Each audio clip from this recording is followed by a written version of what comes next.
Christian always dreamed of making it in America. For 3 decades, the German immigrant kept up a facade as a total imposter. He invented over-the-top personas with extravagant careers until he was successfully able to swindle his way into the big leagues with the wealthiest of the wealthy. This is the story of the man in the Rockefeller suit. Christian Gerhartsreiter was a man of many different identities, but he was most famously known to the people he conned as Clark Rockefeller, an eccentric character he'd invented who claimed to have been born into one of the wealthiest families in the world. Born in Germany, Christian always saw America as the place where he thought he was gonna make it. When he was 17, the opportunity presented itself, and he jumped at the chance. Christian had met an American hitchhiker on a train who offered him a place to stay if he ever found himself in California. Christian ended up staying there for months before he was able to convince a woman from Wisconsin to marry him so he could get his green card and cement his stay in the US of A. The day after his wedding, he left his wife and moved to the city of San Marino, a wealthy suburb in Los Angeles where all the socialites that he dreamed of surrounding himself with lived. He went by the fake identity of Christopher Chichester, the 13th, Baronet of England. The 21-year-old traded his German accent for a posh British one and always made sure he was properly introduced. He would often get invited to socials and events where he would hand out his business cards that said 13th Baronet of Chichester with a crest on it. It was through his friends at church where Christopher Chichester met the wealthy divorcee named Ruth Soas, who went by Dede. Dede had this guest house in her backyard at her home that she technically wasn't legally allowed to rent out. But the 65-year-old woman had been running out of money, so she allowed Chris to move in and rent it from her under the table. Dede's son, John, and his fiancée, Linda, were also low on money, so they also moved in with Dede to save for their wedding at one point. The two saved up, got married, and made plans to move out on their own soon after, but unfortunately, they would never get the chance to. Linda had told some people that she and John were going on a secret government mission to New York and that it was confidential. People thought it was really weird, but they didn't question the couple too much on it, and no one heard from them again after that.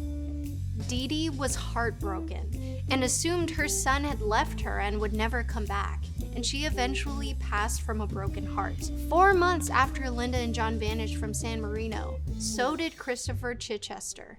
Some 3,000 miles away, Christian reappeared as a new character named Christopher Crowe. Once again, Christopher chose to ascend the ranks at the most exclusive church in town to get ahead. He started to become close with the minister's son, an aspiring filmmaker who was also named Chris. Looking back on it now, investigators could see exactly why Christian had chosen the persona of Christopher Crowe. Christopher Crowe claimed that he was a television producer from Los Angeles. So who do you think immediately wanted to be his friend when they found that out? Yep, aspiring filmmaker and local pastor's kid, Chris. He told the pastor's son at the time that he was the executive producer of the new Alfred Hitchcock Presents show, which was a remake of the series from the 50s. Sure enough, when the series came out, there was Christopher Crowe's name in the credits.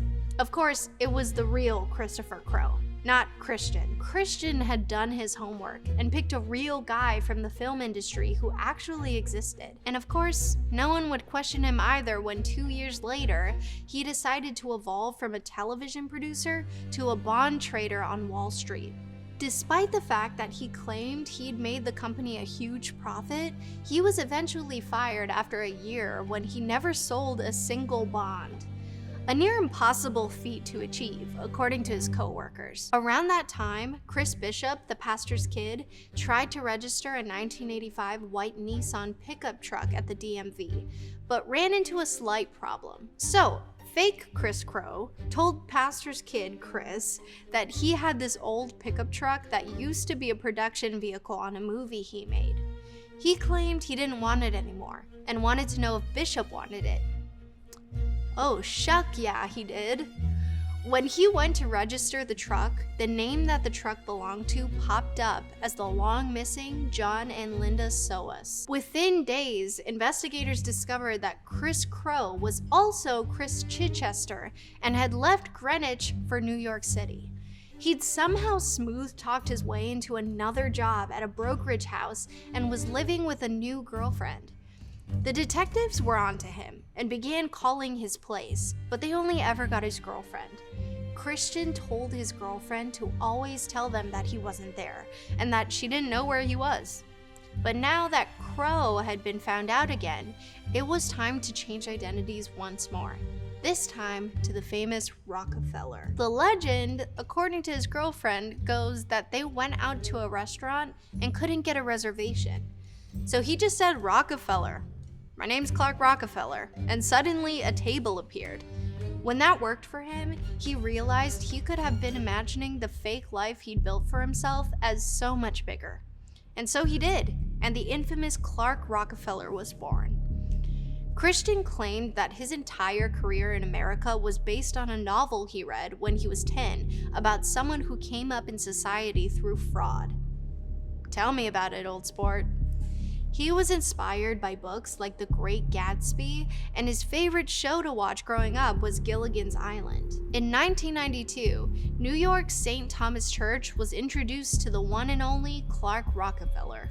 It was a risky move, especially because that church had real Rockefellers in attendance. Through his friends at church, Clark Rockefeller was introduced to a Harvard business student named Sandra Boss.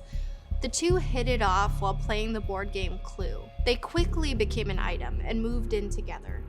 While Rockefeller and Sandra were soon to be married in New York, back in San Marino, the investigation into John Soas's disappearance was quickly heating up. When the new owners of Dede's house decided to put in a swimming pool, an excavation of the yard unearthed a set of human bones. And the gravesite was directly behind the guest house where Chris Chichester had once lived. The only persons of interest they had at the time when they found the body was John's wife Linda and Christian Gerhartsreiter, aka Christopher Chichester. But by this time, Christian was hiding in plain sight as Clark Rockefeller and telling all his friends he just inherited a multi-million-dollar art collection. Shortly after the art appeared, Sandra and Clark were married. Their marriage was troubled from the start, but they stayed together and had a daughter in 2001, whom they named Ray Rockefeller. 5 years later, Sandra filed for divorce, took her daughter to England with her, and her husband's con began to unravel. Sandra found out in August of 2007 that the man she thought she'd known as Clark Rockefeller was an imposter. In July of 2008, the FBI got word that a Rockefeller living in Boston had taken his own daughter hostage during a supervised visitation. For 6 days, the FBI searched for the two, but Christian had changed his identity once again. He now was living in Baltimore as Chip Smith, a high sea ship captain who had a daughter named Muffy. Christian would be found out when the real estate agent in Baltimore saw the story about the fake Rockefeller on the news and realized that that was the man she'd just sold a house to. The FBI swarmed the house and were able to arrest Christian and return Ray home to her mother. In March of 2013, Christian took the stand as a character no one had ever met before: himself. The prosecutors alleged Christian snuffed John, while the defense argued it was Linda. In the end, the jury felt they had enough evidence to find Christian Gerhartsreiter guilty in the first degree of taking the life of John Soas. He was sentenced to 25 years to life in prison.